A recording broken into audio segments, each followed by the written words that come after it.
Hi friends, இப்போ சின்னமருமகள் பார்க்க போகிற சின்னமருமகளில் தமிழ்கிட்ட பேசிகிட்டு இருக்க அதை பார்த்தோன்னே பாட்டி பார்த்துட்டேன்னு சொல்கிறாங்க. ஐயோ பார்த்துட்டேன்னு சொல்லாத பக்கி பதறது இல்லை அப்படின்னு சொல்லிட்டு இவங்களோட ரியாக்ஷன் இருக்குது. அதுக்கப்புறம் பாட்டி கூப்பிட்டோன்னே ஒன்றும் இல்லைம்மா பேசிகிட்டு இருக்கேம்மா அப்படின்னு சொல்கிறாங்க. என்னடி பேசிகிட்டு இருக்கீங்க, என்ன விஷயம், இங்கே வாங்கடி அப்படின்னு சொல்லி கேள்வி கேட்க, அதுக்கப்புறம் என்ன சொல்கிறாங்கன்னா, இந்த வீட்டில் சமைச்ச சாப்பாடையா சாப்பிட்டேன் அப்படின்னு சொல்லிட்டு பாட்டி கோவத்தில் கொந்தளிக்கும்னு பார்த்தா பொசுக்குன்னு பாசத்துக்கு அடிமையாயிடுச்சு. என்னன்னு பார்க்குறீங்களா, இவ்வளோ காரமான சாப்பாடை சாப்பிட்ருக்கா, வயிற்றுல இருக்க என் பேரப்பிள்ளை என்னடி ஆகுறது அப்படின்ட்டுருச்சு. அடேங்கப்பா, பாட்டிக்கு எத்தனை வருஷம் வாழணும்னு ஆசை பார்த்தீங்களா, கொள்ளு பேரப்பிள்ளையை பார்க்கணுமா.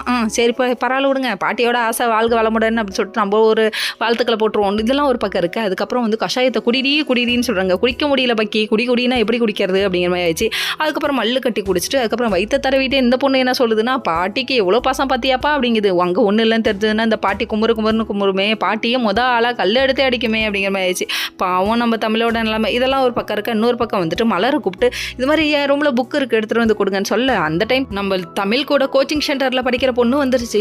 இதை விசாரிச்சா நம்ம தாமரை சும்மா விடுமா, இதை ஊதி பெருசாக்கணுங்கிறதுக்கோசரமே அந்த மலர் எடுத்துகிட்டு வந்து புக்கை டவால்னு பிடிங்கிருச்சு. அடே எருமை எப்படி பிடுங்கலாமா அப்படிங்கிற மாதிரி ஆயிடுச்சு. அதுக்கப்புறம் இதை ஊதி பெருசாக்கிறதுக்கு பிளான் போட்டுருச்சு.